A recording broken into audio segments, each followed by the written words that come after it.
انسان کو خود معلوم ہوتا ہے میں کتنے پانی میں ہوں، کہاں کھڑا ہوں، چاہے وہ لوگوں کی زبانیں بند کر دے گا، دلیل سے، برہان سے، ایکسپلینیشن سے، ریشنلائزیشن سے۔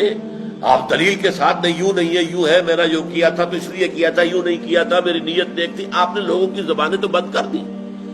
ایک تو یہ کہ اللہ کو دھوکہ نہیں دے سکتے، اللہ کو معلوم ہے کہ تم حقیقت میں کیا، اور تمہارا ضمیر بھی تمہیں بتا دیتا ہے تم جھوٹ بول رہے ہو، جس کا نام گلٹی کانشنس ہے۔ یہ کانشنس جس کی کہ اللہ تعالیٰ نے قرآن مجید میں قسم کھائی ہے، لا اقسم بیوم القیامہ ولا اقسم بالنفس اللوامہ۔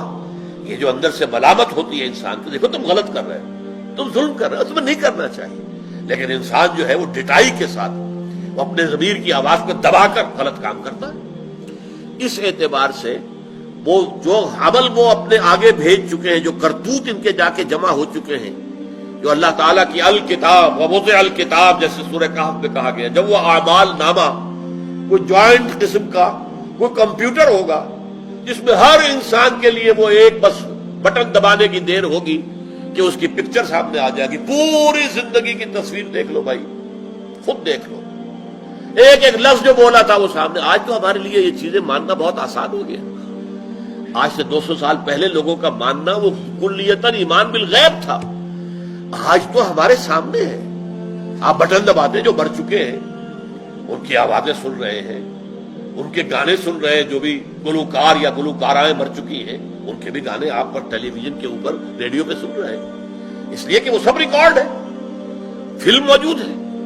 تو ہر انسان کی زندگی کی مکمل فلم، اور جو جو لفظ بھی ما یلفظ من قول الا لدیہ رقیب عتید، جو لفظ بھی زبان سے نکلا ہے وہ محفوظ ہے، ریکارڈڈ ہے۔ وہ لا کر میدان حشر میں رکھا جائے گا، وہ جوائنٹ کمپیوٹر، بڑا کمپیوٹر، سپر، اور سپر سے بھی سپر کمپیوٹر۔ آج کل تو بحث دنیا میں سپر کمپیوٹر کی ہے، جو امریکہ صرف اس کی ٹیکنالوجی اپنے پاس رکھنا چاہتا، کسی اور کو نہیں دینا چاہتا۔ کچھ تھوڑی سی ٹیکنالوجی سپر کمپیوٹر کی اس نے بھارت کو دی ہے، لیکن ہمیں تو وہ پاس بھی پٹکنے نہیں دے گا۔ لیکن یہ ہے کہ اللہ کا وہ سپر سے سپر جو ہے، مہا سپر کمپیوٹر جب رکھا جائے گا تو دیکھ لو، اقرا کتابک کفی بنفسک الیوم علیک حسیبا، یہ تمہاری دیکھو کتاب ہے، تمہارا دیکھ لو، تمہاری پکچر ہے، دیکھ لو۔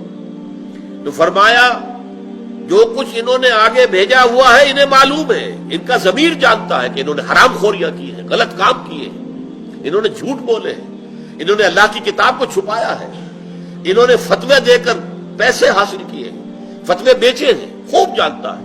لہذا ان کا ضمیر جو ہے اتنا آلودہ ہے کہ وہ کبھی بھی اللہ سے ملاقات کے آرزو مند نہیں ہو سکتے۔